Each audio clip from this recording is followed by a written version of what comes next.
नमस्कार गुरु जी, प्रणाम। आपका प्रणाम स्वीकार है, आपको प्रणाम।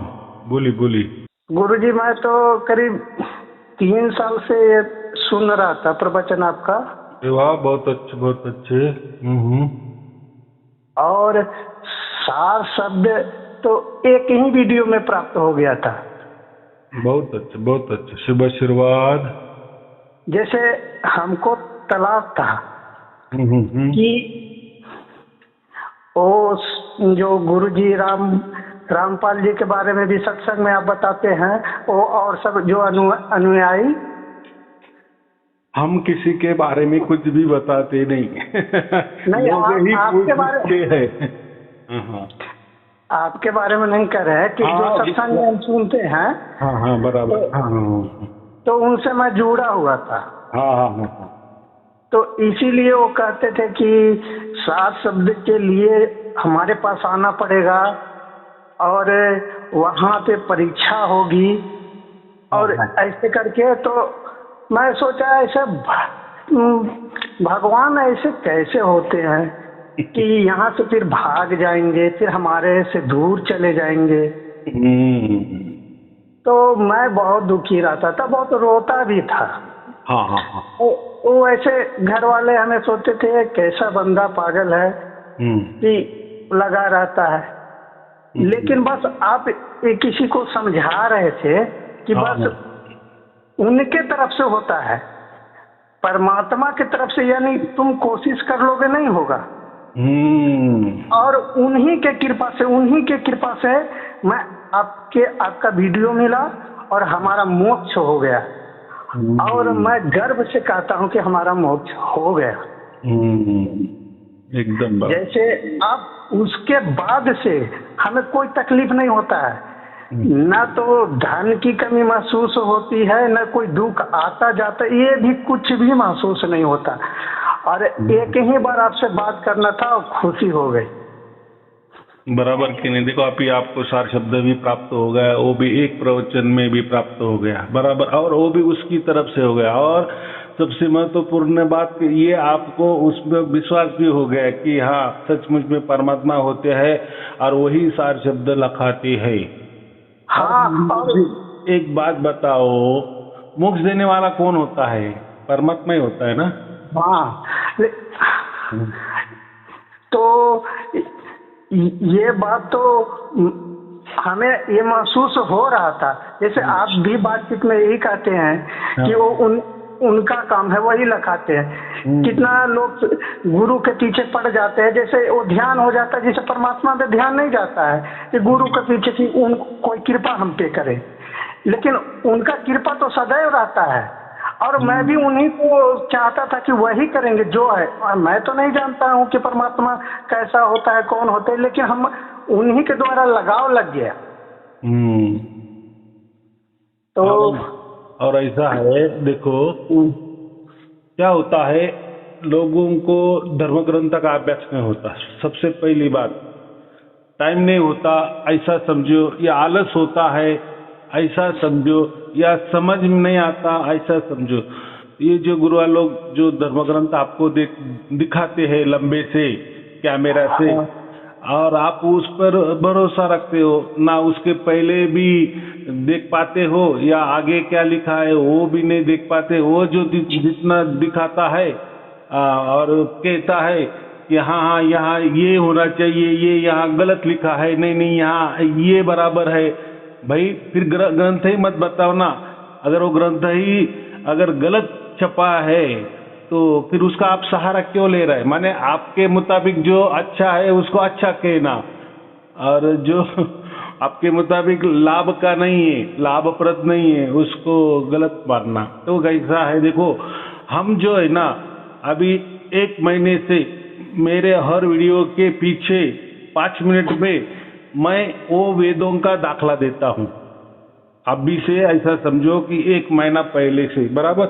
तो 1 महीने में जितने मेरे वीडियो आए हैं, तो उसके पीछे 5 मिनट जाओ लास्ट में, तो एक आपको पर्ची मिलेगी, वेदों की पर्ची मिलेगी, बराबर। उसमें सब कुछ बता दिया है कि परमात्मा अलग होता है, ब्रह्मांड माने प्रकृति अलग होती है, हम जीवात्मा वो भी अलग होता है, और ये जीवात्मा को मुक्ति कैसी मिलती है वो भी उसमें कहा है। तो उसमें साफ साफ लिखा है, जब आपके निशेष कर्म हो जाते हैं तभी आपको मुक्ति मिलती है। और जब मुक्ति मिलती है तो उसकी परीक्षा भी बताइए कि आपको कुछ अच्छा नहीं लगता, माने ये जो संसार वाले पदार्थ आपको आकर्षित नहीं कर सकते, माने वैराग्य आ जाता है, थोड़ा हमको वैराग्य आ ही जाता है। तो अभी भला ये लोग कहते हैं कि ध्यान करो, उपासना करो, मेरी पूजा करो, जाप करो, ताप करो, क्या नहीं करो, तो उसमें तो वो तो देखो वो तो वेद है ना। हाँ, अगर वेद कोई मानना नहीं तो फिर हमारा सब कुछ झूठ है लेकिन वेद को अगर मानना है, और वेद जो होते हैं वो तो परमात्मा की वाणी है ना, ये तो पूरा दुनिया ने माना है कि नहीं वेद को। और उसी वेद में अगर लिखा है कि मुक्ति के लिए आपके जो कर्म है वो निशेष होने चाहिए, वहां ऐसा कुछ नहीं लिखा कि आप तपश्चर्या करो, ये करो, वो करो, मेरा ध्यान करो, कोई सुमिरन करो, ऐसा लिखा है क्या? तो मैंने तो पुरावा दिया, सबूत दिया है, परफेक्ट दिया है, और ऐसा पुरावा दिया है कि उसमें परमात्मा अलग है, आत्मा अलग है, प्रकृति अलग है, जीवात्मा भी उसमें लिखा है, और परमात्मा कैसा होता है, उसका स्वरूप कैसा होता है, उसका बोध कैसा हमें पहला जो हम कहते हैं ना बोध होना चाहिए, तो उसका बोध भी उसमें बता दिया है। और बाकी का जो प्रबोध है वो तो परमात्मा ही देता है, वो भी उसमें स्पष्ट लिखा है। अगर इतना शुद्ध रूप से परफेक्ट अगर वो मंत्र में सब कुछ सार शब्द के बारे में बताया है, उसमें महाशब्द कहा है, हम सार शब्द कहते हैं, कोई उसको वेदों में उसको महाशब्द कहा है, तो भाई हम और तुम, हमारे और तुम्हारे धर्म, हमारे और तुम्हारे पंथ, हमारे और तुम्हारे धर्म ग्रंथ क्या काम के हैं? अगर वेदों ने सब कुछ क्या बोले पोल खोल कर दिया है, पूरा पर्दाफाश कर दिया है, पूरा पुरावा दिया है, पूरा सबूत दिया है, डंके की चोट पे दिया है, तो तुम और मैं कौन हूँ? बराबर कि नहीं? तुमको ठेका दिया है मोक्ष का देने का परमात्मा ने, ऐसा वहाँ लिखा है क्या? वेदों में क्या लिखा है? तुम्हारे जैसे वो जो कर्म है वो निशेष हो जाते, माने क्या होता है, वो चुपते हो जाते हैं, हर कर्म तुम्हारा हिसाब किताब बराबर हो जाता है, तत्क्षण आप मुक्ति को प्राप्त हो जाते हो, इतना स्पष्ट लिखा है। उसमें ऐसा नहीं कहा कि आप ये करो, वो करो, ये पूजा करो, ये पाठ करो, ऐसी भक्ति करो, ऐसा ज्ञान करो, कुछ नहीं लिखा, कुछ नहीं, इतना सहज और सिंपल लिखा है। अभी देखो, अगर इन्होंने ऐसा के ऐसा कह दिए या बता दिए तो इनके पास आएंगे नहीं, इनकी पूजा आरती कौन करेगा, इनके आश्रम कैसे चलेंगे? बात आई समझ में आपको? तो आपने जो कहा ना कि परमात्मा ऐसा कुछ नहीं करता, लोगों को ये करो, वो करो, फिर ये होगा, फिर वो होगा, वो बात परमात्मा के लिए कुछ नहीं है। मोक्ष के लिए वो कुछ काम नहीं आने वाला। मोक्ष के लिए परमात्मा ने एक ही कैटेगरी रखी है कि आपके कर्म निशेष होने चाहिए, माने जो कोई हमने अच्छे कर्म किए तो उसका भुगतान अच्छा होगा, जो बुरे कर्म किया है तो उसका भुगतान हमें बुरा होगा। वो भोगो, पूरे भोग गए, निशेष हो गए, कर्म निशेष हो गए, तत्क्षण हमें सार शब्द की प्राप्ति हो जाती है और उसका पुरावा हमें मिल जाता है, और आपको उसका आप खुद ही सबूत होते हो कि मुझे मोक्ष मिला है, नहीं मिला है, उसके साक्षी भी आप ही होते हो ना, कि मैं यहाँ से कहूँगा आपको मोक्ष हो गया, नहीं आपको मोक्ष नहीं हो गया, भाई मैं कौन कहने वाला हूँ? बराबर की नहीं? गुरुजी, हमें तो हंसी छूटता है, हमें तो लगता है कि परमात्मा हमसे मैं अलग ही नहीं हुआ हूँ, वो तो हमारे पास ही थे है ना, हम परमात्मा में ही डूबे हुए हैं, वो कुछ बात नहीं है। और आपका जो PDF आया था ना, तो एक बार भेजे थे, तो उसमें उसको पढ़ता हूँ, फिर वो कबीर बीजक भी है, उसको भी पढ़ता हूँ, लेकिन और वो किताब तो उससे और नॉलेज आता है। अभी तो उतना नहीं पढ़ा हूँ, लेकिन फिर भी जैसे आप कहते हैं कि जो दरवाजा आगे जाते जाओ, जो हम लोग पढ़ रहे थे कि दरवाजा खुला हुआ है, और जो आप समझाए कि दरवाजा को तो बंद करना है जो खुला दरवाजा है उसको बंद करना है। तो इससे और हमारा थोड़ा ज्ञान बढ़ा। हम बोले कि यहाँ अटक रहे ये सब जो दुनिया है, जो भौतिक चीज है, अब भौतिक चीजें में रहता हूँ तो दुखी होता हूँ, ये लाना है वो लाना हूँ। और जब तक आपका सत्संग सुनता हूँ, यहाँ पे मेरा एक किराना दुकान है और बाकी लोग कहते रहते क्या तुम लगाते हो, मैं बोला सामान आपको लेना है आप जाइए, हमको सुनना है हम सुनते रहते हैं, उससे कोई फर्क नहीं पड़ता और आनंद में ही रहता हूँ। सत्य चित्त जो आनंद है, अब ये समझ में आता है कि क्या आनंद होता है, यही अनुभूति है। जैसे अब हमारा पहले क्या होता है कि मेरा कभी प्रॉब्लम हो जाता था या कुछ खो गया, किसी चीज का चिंता है, तो मैं दारू पी के सो जाता था। और नशा जब हुआ तो सोचा कि कोई बात नहीं, लेकिन अब नशा का जरूरी ही नहीं है, क्योंकि जो चीज मेरा खो जाता है ना, तो एक दिन बाद मैं दुखी होता हूँ। आप कहते हैं ना कि उनपे छोड़ दो, तो मैं दुखी होता हूँ, फिर उनपे छोड़ देता हूँ ना, तो 2-4 दिन बाद वो चीज हो जाता है। तो और हमें क्या चाहिए, यही तो है। अब इसी चीज के लिए लोग समझते हैं बार बार, जैसे कितना कहते हैं पैसे दे दूं ये दे दूं, आप तो खुद कहते कि पैसे की कोई जरूरी नहीं, जो हमारा ज्ञान हुआ और हम ज्ञान बता दिए। देखो ये परमात्मा ने, मैंने तो कहा कि मेरे अभी जो वीडियो है उसके पीछे मैंने वो वेदों की डायरेक्ट पर्ची लगा दी है, डायरेक्ट दी है, मैंने कोई छुपाया नहीं है। मेरे हर वीडियो के पीछे वो पर्ची मैं लगाता हूँ, वेदों वाली पर्ची। उसमें मुझे बताओ कि कहाँ परमात्मा ने कहा है कि आप मुक्ति के लिए आप ये करो वो करो खर्चा करो। मैं तो पहले से ही कहता हूँ ना, कहीं जाना नहीं, कहीं आना नहीं, कोई खर्चा नहीं। इसका साफ क्या मतलब है, परमात्मा के लिए कोई खर्चा करने की जरूरत नहीं, कोई धूप दीप करने की जरूरत नहीं, कोई असली घी का दिए की जरूरत नहीं। भाई आपके कर्म साफ रखो, साफ स्वच्छ कर्म करते चलो, परोपकार करते चलो, सत्कर्म करते चलो, निष्काम कर्म करते चलो। अगर तुम्हें मोक्ष चाहिए तो, अगर मोक्ष नहीं चाहिए तो आपको जो मन में आए वैसे कर्म करो, बराबर, पाप करो पुण्य करो, या आपको जो अच्छे कर्म लगे वो करो। लेकिन मोक्ष के लिए आपको सिर्फ और सिर्फ निष्काम कर्म ही काम आते हैं। ऐसे कर्म करना कि उसमें हमारा कोई फायदा नहीं है, उल्टा दुनिया के लिए लोगों के लिए भला ही भला है, वो कर्म को निष्काम कर्म कहते हैं, बराबर। वही, हाँ गुरुजी वही बात है ना, जो अगर मेरे से कोई कर्म गलत हो जाता है, मैं बार बार सोचता हूँ और मैं ये चाहता हूँ कि मेरे से कोई गलती ना बने, और इसके बारे में बहुत चिंता। लेकिन जो कुछ भी हमारे से होता है, जो कुछ भी, लेकिन मैं तो कहता हूँ कि उनका कृपा हुआ कि बहुत जितना भी जो हमारे जो 3 साल के अंदर जो आपको सत्संग सुना, वैसे वैसे मैं सोचा था कि कभी कभी तो बात करूंगा, जैसे दायरा बढ़ता, आप बोलते थे ना कि धीरे धीरे दायरा बढ़ेगा तो ज्ञान बढ़ेगा, और सबसे बड़ा तो ज्ञान ही है।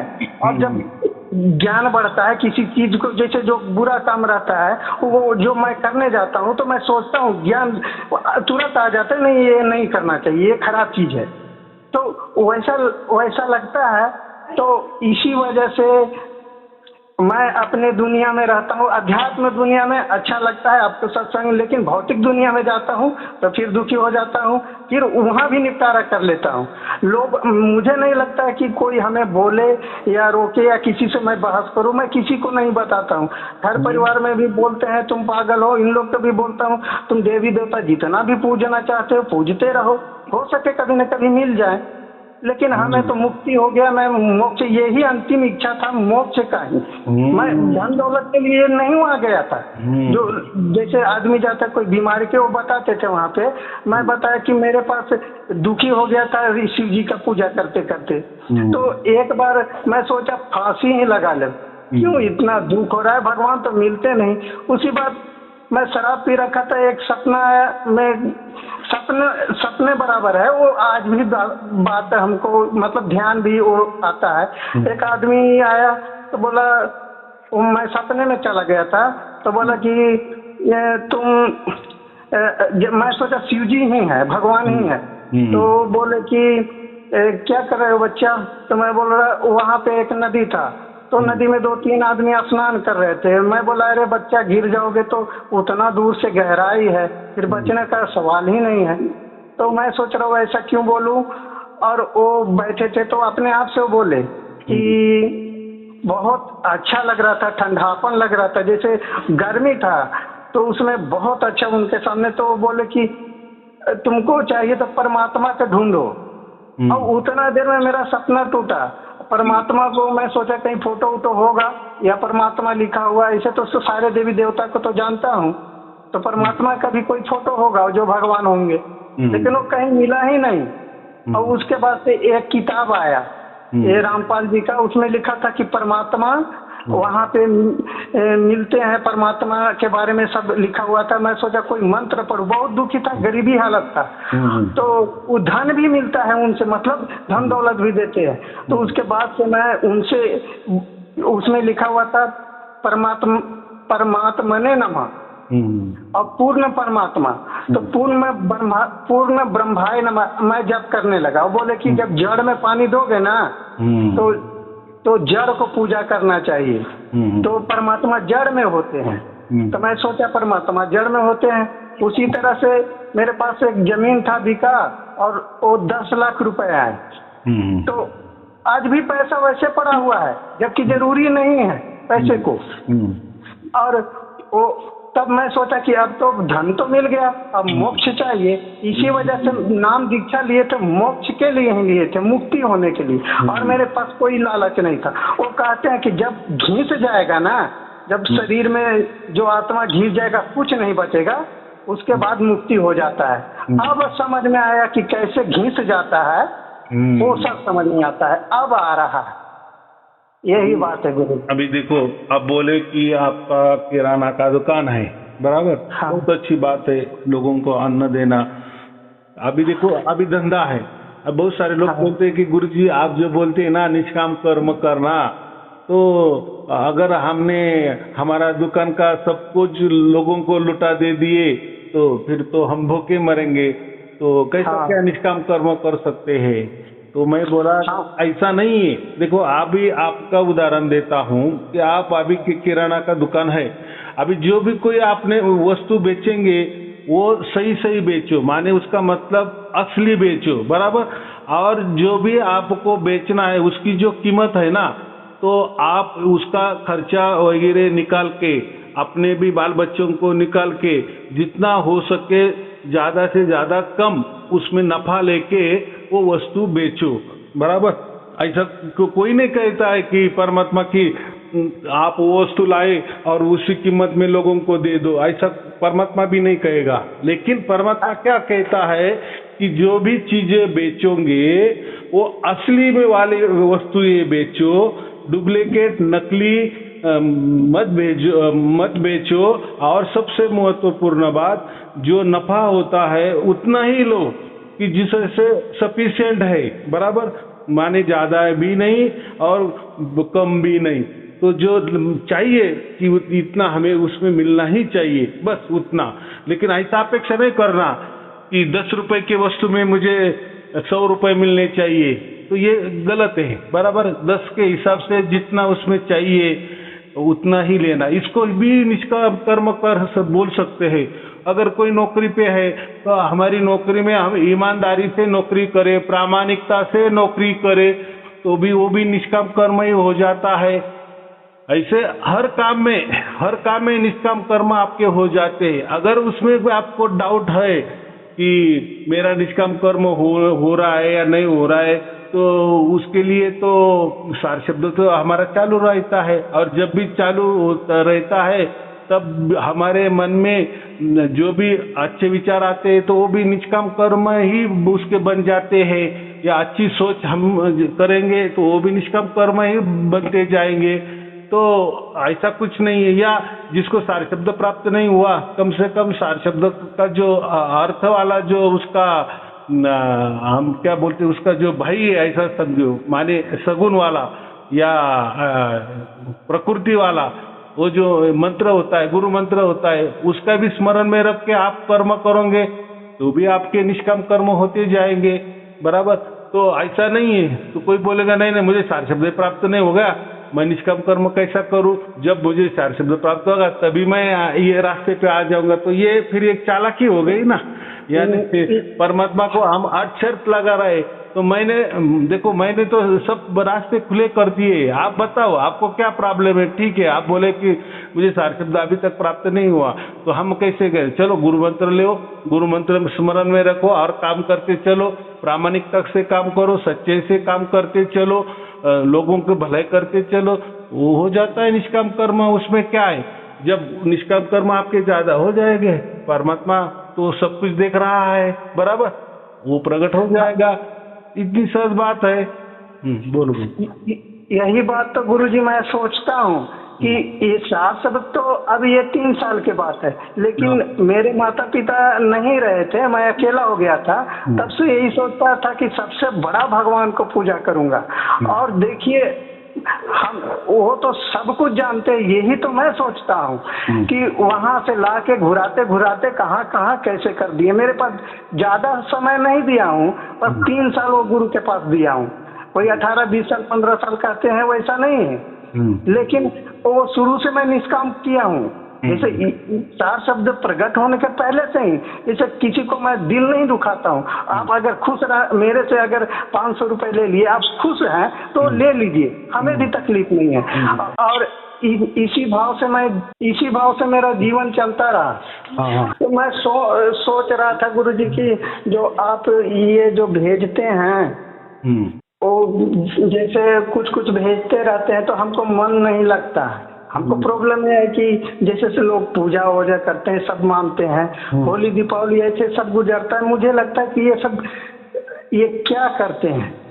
तो हम भी सोच रहे हैं मन नहीं लगता है, तो कुछ आप भेजते हैं तो हमको मिलता रहे, ये मैं चाहता हूँ। हाँ, ऐसा है कि आपने दीपावली का कहा या कोई सन उत्सव त्योहार पर्व होते हैं तो वो हमें मनाने चाहिए। तो उससे क्या है, देखो हमें तो परमात्मा मिल गया है, वो हमारे लिए ठीक है, लेकिन हमारे परिवार के लिए मिला क्या, या समाज को मालूम है क्या, या किसी को मालूम है क्या हमें परमात्मा मिल गया या हमें समझ आ गई है। तो वो बात नहीं, हम दूसरों की खुशी के लिए सन उत्सव त्योहार मनाए। कोई परमात्मा आपको कहता नहीं कि वो ना मनाए, उसमें कोई बंदी नहीं है, और मनाओ ऐसा भी परमात्मा नहीं कहता।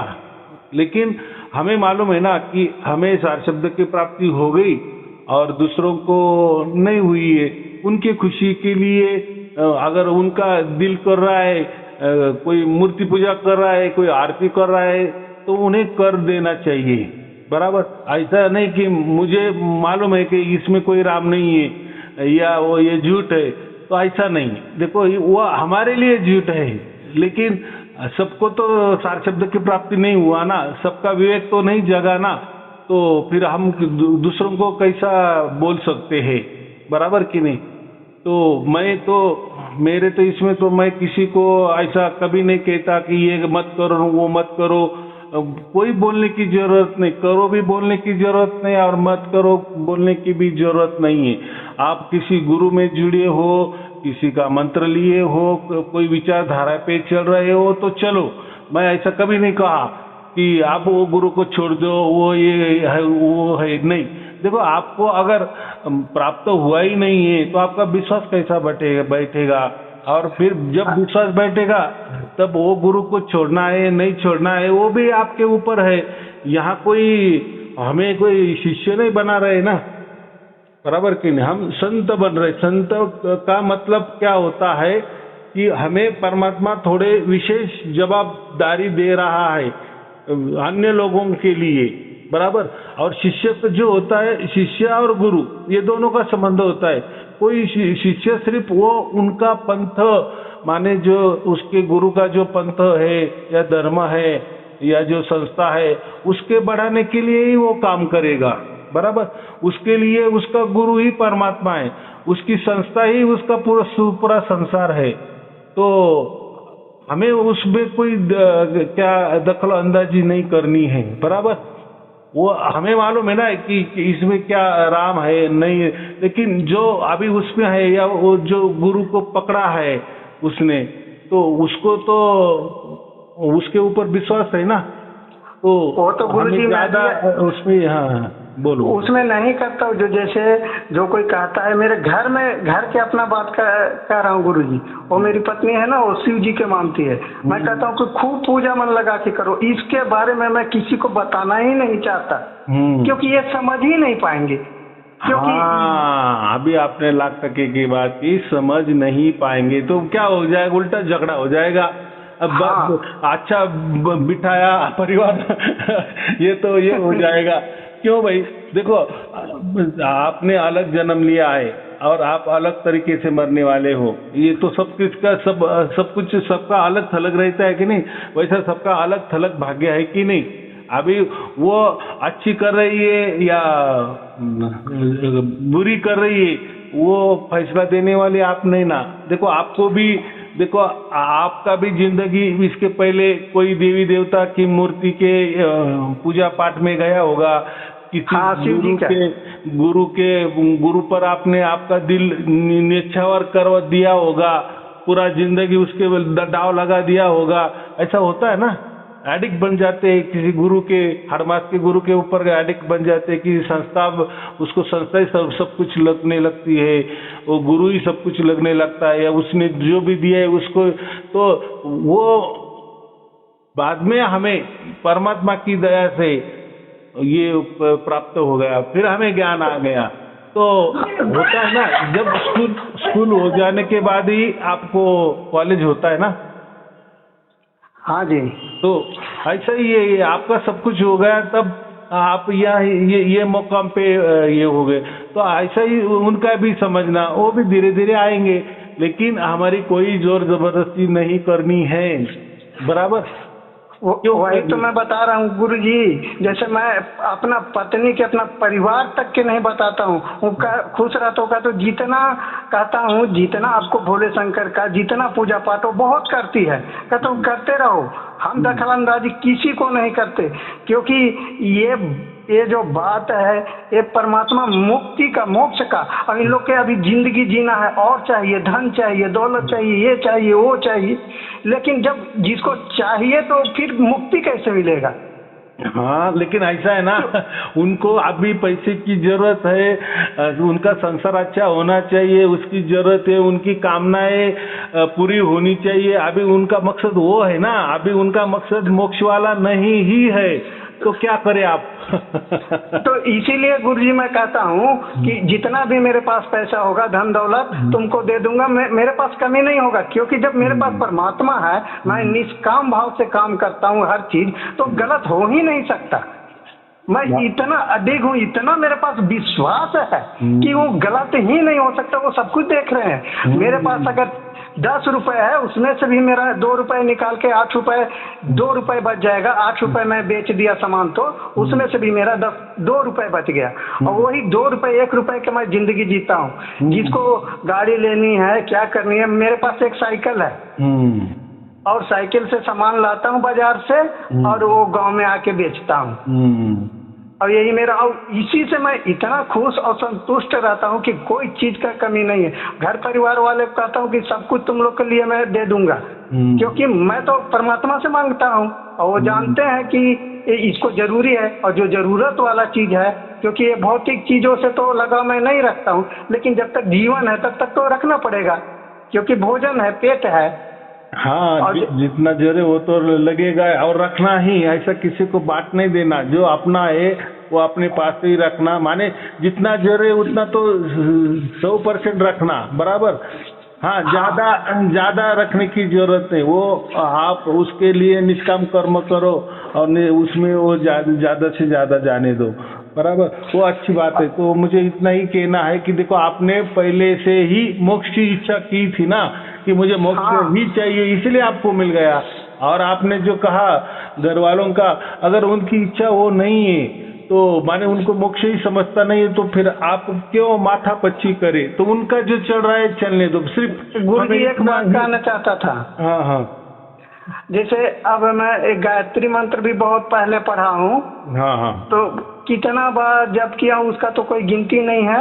नमः शिवाय के भी जब ले, तो गायत्री मंत्र में भी वो जो समझाते थे, तो एक वो भी गुरु ही मैं मानता था, तो वो कहते थे कि उसको पढ़ना नहीं है, सुनना है। तो मैं सोचा ये वाला गायत्री मंत्र तो मैं नहीं पढ़ूं, इसीलिए ज्यादा चिंता था। गुरुजी आप भी कहते हैं कि वो भेजते हैं, तो कृपया करके भेज दीजिएगा।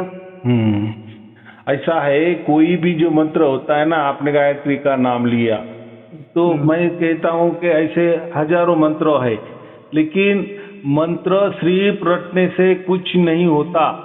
जब मंत्र का अर्थ हमें अगर मालूम है और उस अर्थ से अगर हम चलेंगे या उसकी खोजबीन करेंगे, तभी वो मंत्र फलद्रूप हो जाता है। बराबर।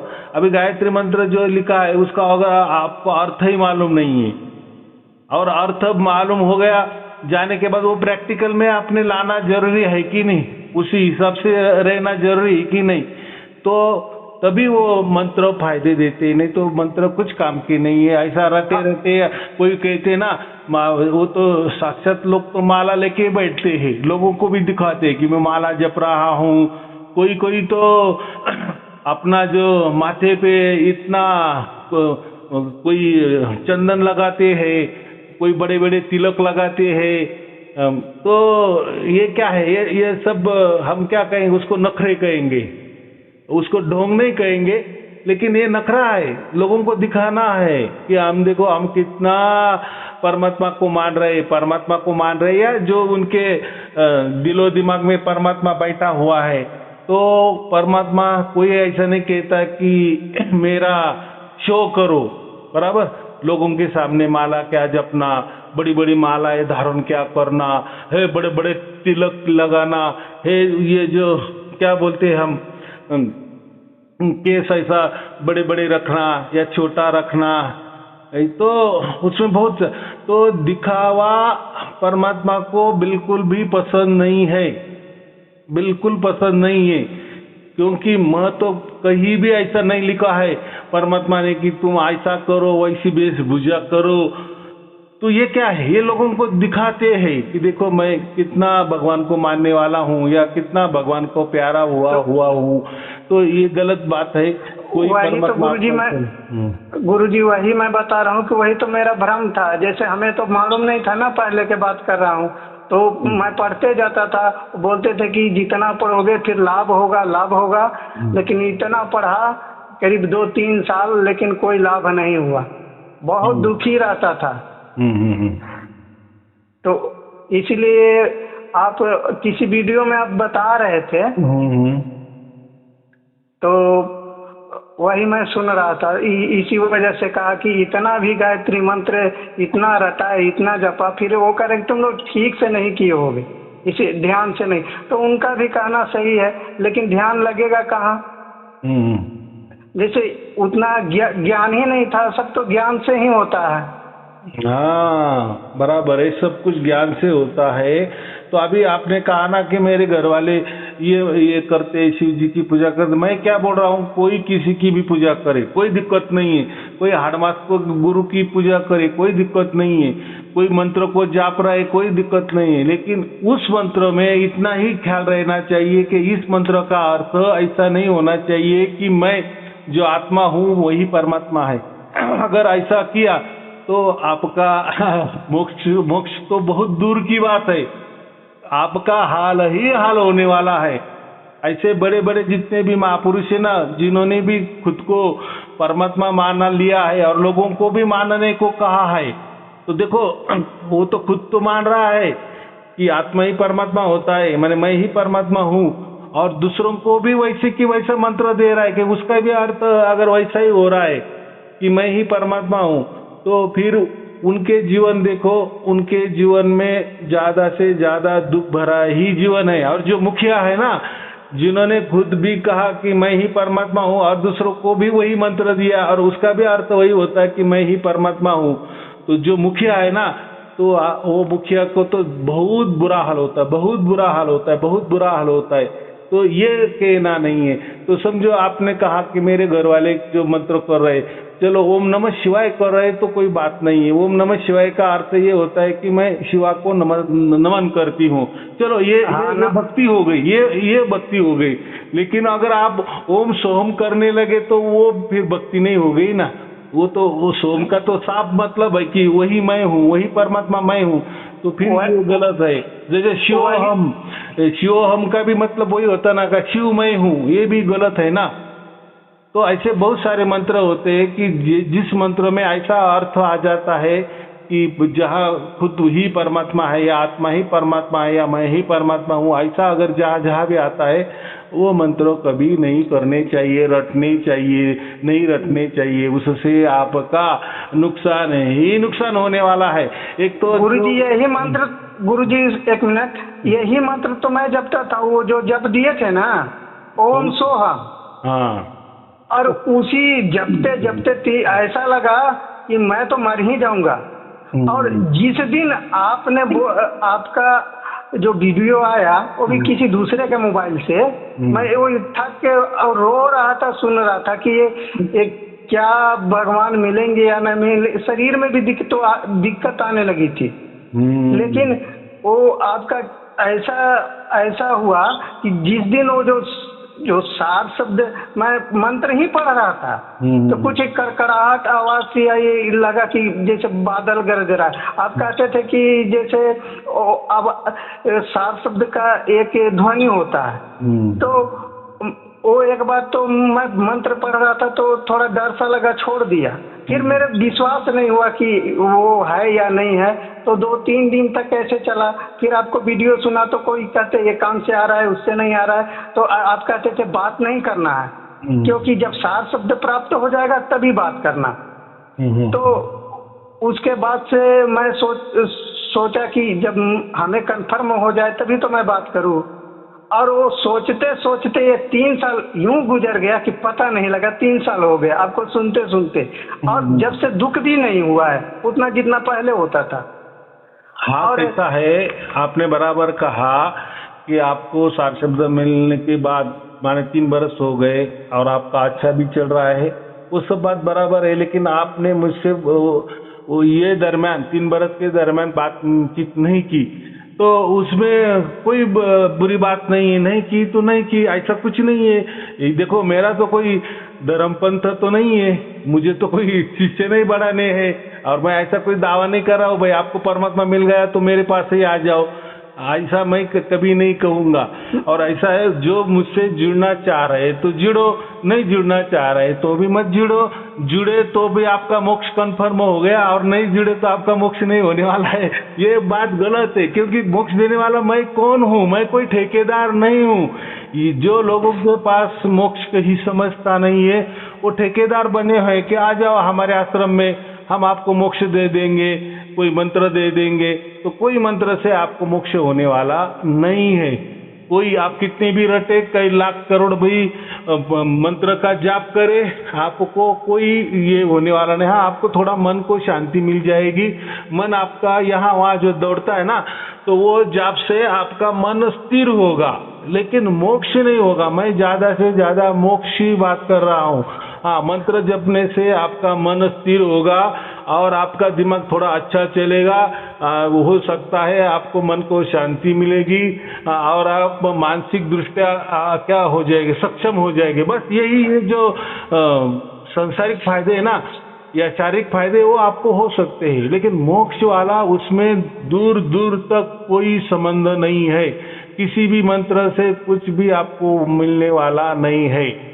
तो आपने बहुत अच्छी बात है, आपको मोक्ष हो गया, लेकिन आप मुझसे जुड़े नहीं है, तो कोई इसमें कोई होने की बात नहीं है, नाराज होने की बात नहीं है। हमारे यहाँ ऐसा कुछ भी प्रावधान नहीं है कि आपको सार शब्द प्राप्त हुआ हमसे जुड़ना ही चाहिए, ऐसा नहीं है। ये इतना ही होता है, जुड़ गए तो आपको तो हम क्या कहते हैं, जिसको भी सार शब्द प्राप्त हो गया, परमात्मा ने आपका चुनाव किया, तो फिर आप हमसे जुड़ सकते हो। लेकिन हम क्या कहते हैं कि जिसको भी सार शब्द प्राप्त हो जाता है वो संत बनता है। और संत का काम क्या होता है, जैसे हमारा दिया परमात्मा ने जलाया, देखो परमात्मा का तो दिया तो जला ही जला है ना, उसने उसके दिए से हमारा दिया जलाया, बराबर। अभी हम हमारे दिए से दूसरों का जो दिया है वो जलाना है, बराबर। तो आपको जैसे प्राप्त हुआ दूसरों को भी प्राप्त होना चाहिए, ये जिसकी तमन्ना होती है, इच्छा होती है, उसको हम संत कहते हैं। फिर संत जब हम बन जाते हैं तो फिर हमको लोग अच्छी तरह से अलग अलग तरह से सवाल करते हैं। फिर देखो संत का मतलब ऐसा नहीं होता कि आप सिर्फ आपके जो संस्था है, आपके जो गुरु है, आपका जो पंथ है उसके बारे में ही लोग पूछेंगे, ऐसा नहीं होता। संत तो पूरे दुनिया का होता है, बराबर। अगर वो ईश्वर पुत्र है, अगर वो उसका चुनाव अगर परमात्मा ने स्वयं किया है तो वो तो ईश्वर पुत्र होगा कि नहीं, परमात्मा की खास संतान हो गई कि नहीं। तो फिर उसको लोग को कोई भी कैसे ही सवाल कर सकते हैं कि भाई तुमको तो सारे शब्द प्राप्त हो गया, तुम्हारा तो चुनाव परमात्मा ने कर दिया है, तो तुम तो बहुत विवेकी हो। तो फिर उन्होंने कुछ आपको सवाल कर दिए तो वो सवाल का जवाब आपको अच्छी तरह से आना चाहिए। इसीलिए हम आपको बाद में ट्रेनिंग देते हैं, बराबर। आपको कोई सार शब्द नहीं, सार शब्द तो आपको मिल गया है, लेकिन बाकी वाला जो संतों का ट्रेनिंग होता है ना कि ये क्या है, वो क्या है, ये धर्म क्या होते हैं, ये पंथ क्या होते हैं, ये गुरुआ लोग क्या होते हैं, ये क्या देते हैं, ये ऐसा क्यों बताते हैं, वैसा क्यों बताते हैं, ये सच है या ये झूठ है, ये धर्म ग्रंथ ऐसा क्यों बता रहा है, या ये धर्म ग्रंथ ये असली है या नकली है, उसमें क्या सच है क्या झूठ है, सब बातें हम आपको जब हमसे आप जुड़ जाते हो तो हम वो सिखाते हैं। इसलिए हर फिर अलग अलग आपको धर्म ग्रंथ भी देते हैं, अलग अलग प्रकार के वीडियो आपको हम प्रोवाइड करते हैं। और जो मेरे प्रवचन वाले वीडियो तो रोज वाले तो है ही। तो इससे क्या होता है कि उसको अच्छी तरह से एक बौद्धिक खुराक भी मिल जाता है। माने कैसा है, हमारी कथनी और करनी दोनों भी चाहिए, बराबर। अगर आपको सार शब्द प्राप्त नहीं है, आपको परमात्मा का कहीं ख भी मालूम नहीं है, लेकिन परमात्मा के ऊपर आप 20 बरस से प्रवचन कर रहे हो, क्या उससे क्या होने वाला है, लोगों का टाइम पास हो जाएगा, बराबर कि नहीं। तो हमको पहला प्राप्त होना चाहिए, तभी हम दूसरों को बोल सकते हैं ना। जैसे हमें अगर तैरना आता है तभी हम दूसरों को तैरना सिखाएंगे ना। खुद को ही तैरना नहीं आ रहा है और हम दूसरों को भी तैर, तो दोनों डूब जाएंगे। सही बात है कि नहीं। इसीलिए गुरुजी मैं कहता हूँ, मैं जब वीडियो आपको सुनता हूँ, कोई लोग मेरे से पूछता है, ये बहुत मैं कम बोलता हूँ, तो हम बोलते हैं कि मैं मौन में रहता हूँ। तो सब लोग कहते हैं मौन कोई भगवान है क्या? हम तो सब लोग कहते हैं कि ये बोलता नहीं। हम बोले कि मौन में, जैसे हमको उतना नॉलेज होगा तभी तो बताएंगे, नहीं तो अगर उन लोग के समझ में नहीं आया तो फिर हम भी तो उनके लायक नहीं रहेंगे, उन लोग क्या क्या बोलेंगे। इसलिए मुझे अच्छा लगता है कि मौन में, तो कोई भी बोलता है तो मैं मौन रहता हूँ, मतलब मैं कुछ नहीं बोलता हूँ। हाँ, परमात्मा होते हैं, मैं उनको अब जो कुछ जानकारी रहेगा उसी से तो मैं बोलूँगा। और यहाँ पर जिसको कुछ नहीं जानकारी है उससे बताऊंगा तो फिर तो और भी ज्यादा झूठ बोलना पड़ेगा, झूठ तर्क करना पड़ेगा। और मैं तर्क करना नहीं चाहता, इसीलिए मैं मौन में रहता हूँ। तो सब लोग कुछ कुछ बोल देते हैं कि ये कौन सा भक्ति करता है, ये करता है। हाँ, बुद्ध जी थे ना, गौतम बुद्ध जी, बुद्ध मालूम है ना। तो बुद्ध को भी बहुत सारे लोग प्रश्न उच्चारते थे कि भगवान है, ईश्वर है, नहीं है। वो मौन रहते थे, क्योंकि अभी ये बात है कि वो तो सब कुछ बोलते थे, हमें वो पाना है, इसलिए वो बोलते थे ध्यान करो, ये करो, वो करो। अगर हमने कह दिए कि कोई परमात्मा नहीं होता तो फिर वो बोलेंगे फिर ध्यान किसको, क्या प्राप्त करना है, किस लिए हम ध्यान करेंगे। फिर बात आई क्या समझ में। फिर हाँ गुरुजी, वही सवाल पे सवाल आ जाता है। और कहे अगर परमात्मा है तो भी दिक्कत हो जाती है। फिर लोग बोलेंगे कैसा दिखता है, फिर कैसा होता है, फिर आप तो बोलते हैं कि कोई कुछ नहीं है, आप तो बोलते खाली निर्वाण को प्राप्त करना है। और तो वो निर्वाण क्या है फिर, वो भी एक है ना। इसलिए उन्होंने बौद्ध सत्व जो कहते हैं ना, वो प्राप्त करने को कहा। तो उनका यही मतलब था कि जैसे अभी आपको सार शब्द की प्राप्ति हो गई और आपने अगर दूसरों को कह दी कि मुझे प्राप्त हो गया, तो आप क्या बताएंगे उनको? वो कोई आवाज है या कोई ध्वनि है या कोई धुन है? तो ये तो सब कानों वाला विषय आ गया, सुनने वाला विषय आ गया। और परमात्मा तो कोई सुनने वाला या दिखाई देने वाला भी नहीं। कोई किसने आपको बोले उसका कैसा रूप है, आप कुछ नहीं बता सकते। तो आपको भी बुद्ध जैसा ही मौन रखना पड़ेगा। जो आप कहे ना कि मैं कुछ नहीं बताता, मौन धारण करता हूँ, तो बराबर है, मौन ही धारण करना। क्योंकि ये जो विषय होता है ना, परमात्मा का सार शब्द का विषय, ये जिसको भी होता है ना उसके लिए ही वो काफी है। क्योंकि जिसको होता है ना उसके साक्षी वो स्वयमेव में होता है, उसके गवाही भी वही होता है। माने वो परमात्मा जाने और वो उनका आत्मा जाने, उनका जोड़ कैसा होता है, उनका योग कैसा होता है, वही जान सकता है। क्योंकि वो अनुभूति उनको होने वाली है ना, बराबर कि नहीं। मैंने मेरा खाया तो मेरा पेट भरेगा, आपको कैसा भरेगा? ये जो लोग कहते हैं ना, आ जाओ आपको हम परमात्मा दे देंगे, परमात्मा बता देंगे, सार शब्द दे देंगे, तो ये तो ऐसी बात हो गई, इनके पास है और वो दे रहे। मैंने तो कभी दावा नहीं किया कि मैं सार शब्द देता हूँ।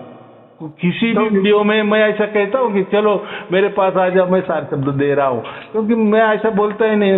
मैं सार शब्द देता नहीं। साईं अरुण जी कोई भी सार शब्द देता नहीं है, वो तो परमात्मा से प्राप्त हो जाता है।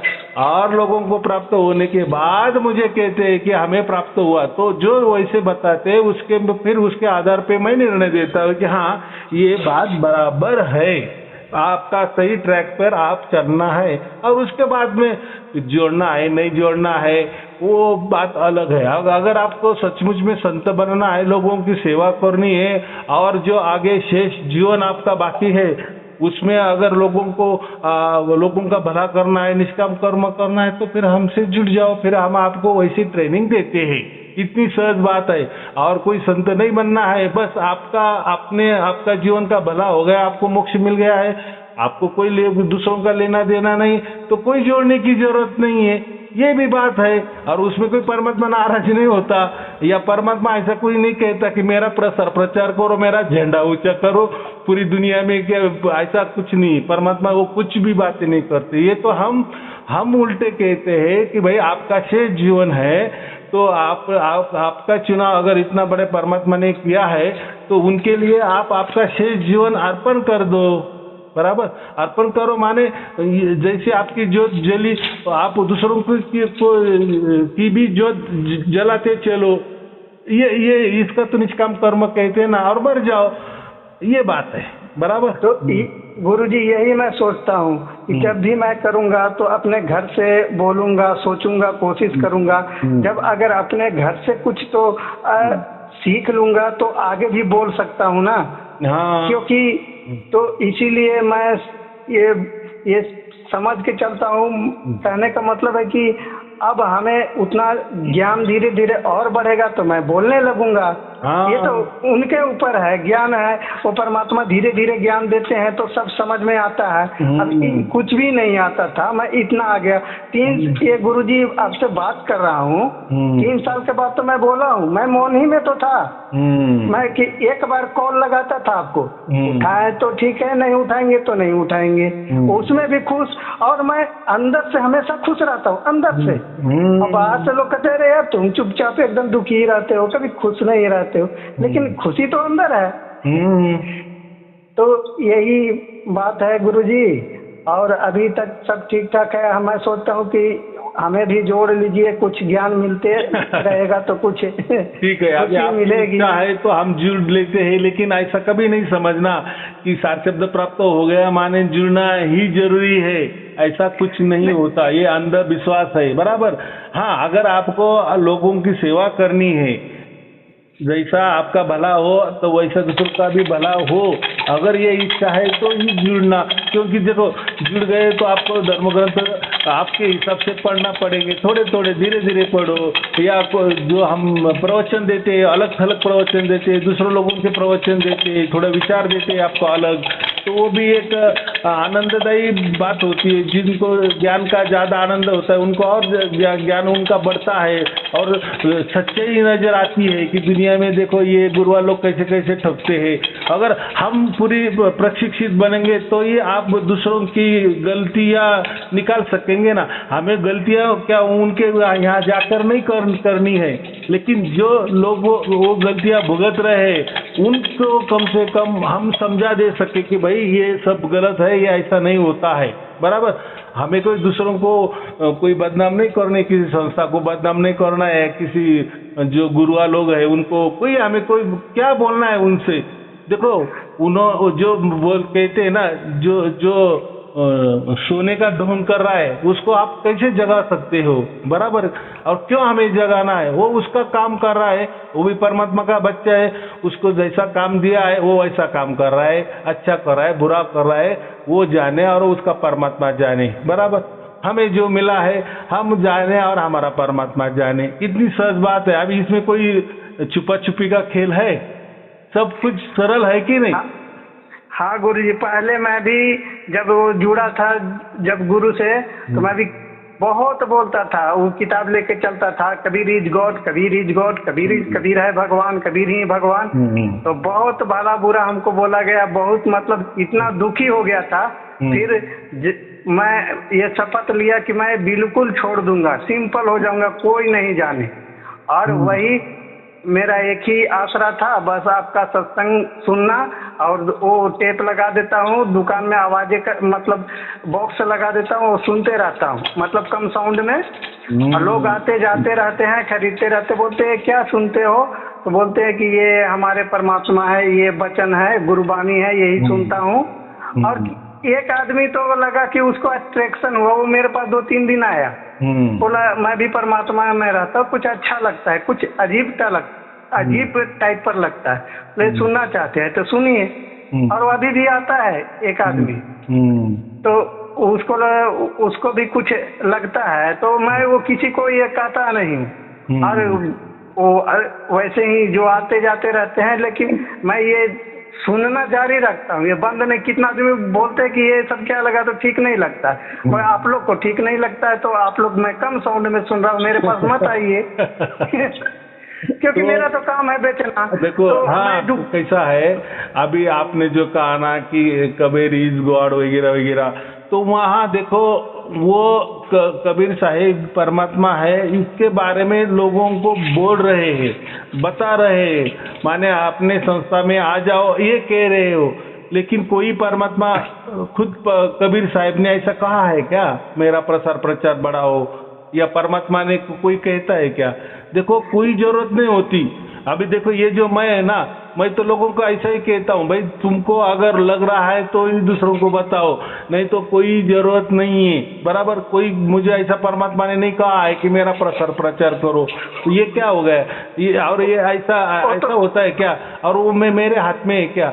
और यानी जो लोग बोलते हैं ना कबीर इज गॉड, इनको क्या मालूम है। और ऐसा जप करने से Kabir is God, Kabir is God, या कबीर साहिब ही परमात्मा है, कबीर साहिब ही परमात्मा है, ये ऐसे करोड़ों बार बोलने से, अब जो बार बोलने से क्या होने वाला है। सचमुच में कबीर साहिब परमात्मा हो जाएंगे या बन गए वो परमात्मा, तो उससे आपका क्या लाभ है। ऐसा कहा है कि परमात्मा ने, कबीर साहिब ने, तुम सबको कहते जाओ कि कबीर साहिब ही परमात्मा है, और ऐसा आप करते करते मर जाओ आपको मोक्ष मिलेगा, ऐसा कहीं लिखा है कि उन्होंने, मुझे बताओ किसी धर्म ग्रंथ में। तो हम ये जिद क्यों कर रहे हैं कि कबीर साहिब ही परमात्मा है, कबीर साहिब वेदों में है, कबीर साहिब इसमें है। अरे भाई इसीलिए ठीक है, उससे क्या, इसीलिए तो गुरुजी मैं डर गया था, जो कहता था, लोग कहते कौन तेरा गुरु है, ये है कहाँ से लिया है, इसलिए मैं डर गया कि ये सार शब्द प्राप्त हुआ, इसमें भी ना अंकुश लगने लगे, इसीलिए मैं 3 साल मौन में ही गुजार दिया है।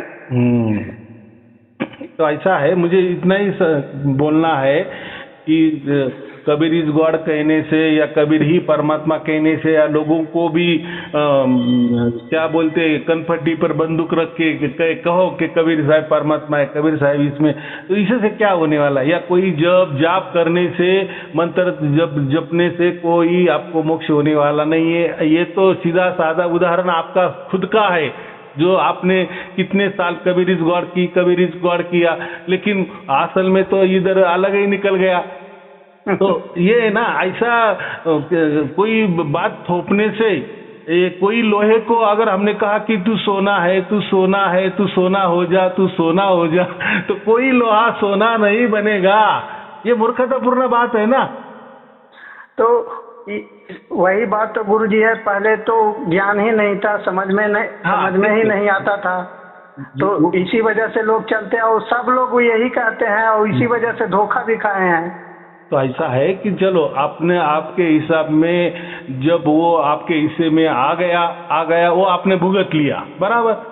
उससे परमात्मा ने आपको अलग निकाल दिए और उसका जो कोई जलवा है वो भी दिखा दिए, सात शब्द भी आपको प्राप्त हुआ, माने परमात्मा ने आपका चुनाव किया, बस आपके लिए बहुत बहुत बहुत बड़ा हो गया। बस आपका जन्म का, मनुष्य जन्म का पूरा सार्थक हो गया।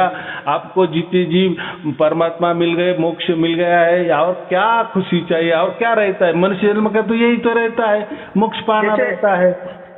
यही हम एक आत्मा है, फिर मरने के बाद तो फिर 84 लाख की योनि से, मुझे डर था 84 लाख योनि से बचना। यही डर में मैं मोक्ष चाहता था, क्योंकि मुझे 84 में नहीं जाना है, मुझे जन्म नहीं लेना है। यही मेरा इच्छा था, जो अंतिम इच्छा था, और यही मेरा पूरा हो गया। और मैं अभी भी समझता हूँ गुरुजी कि मैं तो आत्मा हूँ और वो परमात्मा है। शरीरधारी के तो बात ही चित नहीं है, ये तो प्रकृति है, ये तो परिवर्तन होती रहती है। हाँ, अभी देखो आपने क्या कहा कि मुझे मोक्ष चाहिए। अगर आप संसार में भी वैसा करेंगे ना कि मुझे एक गाड़ी चाहिए, 4 व्हीलर चाहिए, तो आपने थोड़ा कष्ट किए, तो कोई जुगाड़ किए, तो आपको 4 व्हीलर भी आ जाती है ना, कोई नई बात नहीं है। आपको वापस फिर क्या होता है, एक 4 व्हीलर हो गए, वो आप बोलेंगे यार ये मेरे लिए हुए। अभी बच्चा बोल रहा है कि मुझे कॉलेज जाना है, मुझे भी वहाँ जाना है, मुझे एक चाहिए। आपने वापस कोई ये किया, कामना किया, वो भी हो जाएगा। देखो संसार में भी अगर आपने इच्छा की, कामना की, तो वो भी पूर्तता हो जाती है, लेकिन उसको एंड नहीं है। जैसे आपको एक गाड़ी हो गई, आपका इच्छा हो गई कि 2 चाहिए। एक बंगला है तो आप बोले कि नहीं मुझे 2 चाहिए, बंगले चाहिए। मुझे खेती बाड़ी नहीं है तो मेरा समझो 1 एकड़ है, तो आपको लगेगा मुझे 100 एकड़ होना चाहिए, और होता भी है, ऐसा भी बात नहीं है, लेकिन उसको एंड नहीं है। जब आपका 100 एकड़ हो जाएगा ना, आपको लगेगा मेरा 1000 एकड़ का कब बनेगा। तो लेकिन यहाँ मोक्ष का जो है ना, उसकी लालच करो, उसकी वासना करो, उसकी इच्छा करो, उसको एंड है, क्योंकि उसमें हमें जाना है। लेकिन ये संसार के अगर पीछे दौड़ेंगे, इसमें भी आपकी इच्छा पूरी हो जाएंगी, नहीं ऐसा नहीं है। लेकिन इसमें क्या है, इसमें चलना ही चलना है। एक हो गएगा वापिस देखो, कोई एक चीज मिलती है तो उसके लिए कितना कष्ट करने पड़ते हैं, कितना कुछ करना पड़ता है, कितना धोखाधड़ी भी हो सकती है, या हो सकती है हमारी इच्छा पूरी हो भी सकती है, या ना भी हो सकती है। नहीं हो गई तो हम दुखी हो जाते हैं, हो गई तो और हम लालची बन जाते हैं। तो इसमें कोई एंड नहीं है, इसलिए संसार के इसमें हमें नहीं जाना है। हम ये रास्ता बदले, मोक्ष के लिए प्रयत्न करो, उसकी इच्छा करो, उसकी वासना रखो, बराबर। वो ये वासना हमें अच्छी है, ये लोभ हमें, लालच अच्छी है। मोक्ष का लोभ लालच अच्छा होता है, लेकिन संसार का लोभ लालच अच्छा नहीं होता, वो हमें नरक में ही ढकेल देता है। और ये जो मोक्ष और मोक्ष की अगर लालच, लालसा, वासना की ना, तो ये हमें अनंत काल के लिए आनंद ही देने वाला है, बराबर। तो दोनों भी आपके सामने रखते हुए चलो ठीक है, और कोई पूछना है तो ठीक है, आप बोले जोड़ लेना तो हम जोड़ देंगे, कोई चिंता की बात नहीं है। मैं बोल दूंगा टीम को, वो आपका व्हाट्सएप तो है ना? हाँ चलो ठीक है, आपको और आपके परिवार के लिए शुभ आशीर्वाद, मंगल आशीर्वाद। सत साहेब जी, सत साहेब जी, सत साहेब जी।